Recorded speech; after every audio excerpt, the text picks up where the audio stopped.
Ka Nobyembre 4, tuig 2025, gibundakan tag dilubyo, mao ang bagyong Tino. Pilipinas gipunteriya sa bagyong makalilisang, mga lugar gipanglunupan, hilabi na jud ang Cebu.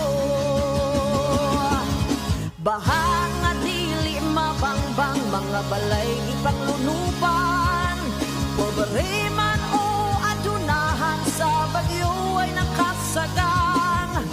Purot ang mga kabutangan, gilaras ang katawhan, biktimang makaluluoy sa kinabuhi na kapsan. Hakog nga mga opisyales, mga buaya sa pwesto, budget sa mga flood control, gikamkam gibulsa ninyo.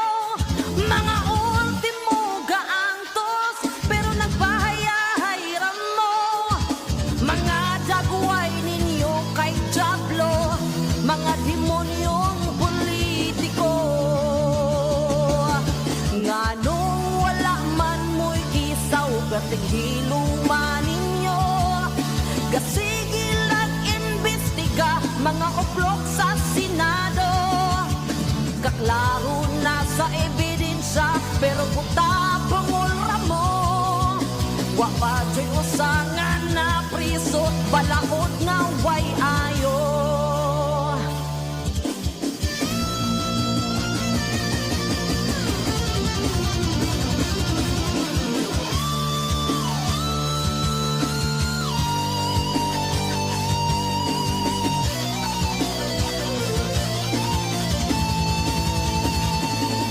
Nganong kada eleksyon, aptik ang mga politiko, pero karon ang mga katawhan inyurang gitalitdan. Ay kuing naglisod iagi sa mga gubang nga karsada. Ngano lagi katong eleksyon, nakahelikopter ang mga kulira. Angay natong hinuktukan ang bangis sa kinaiyahan, kay mismo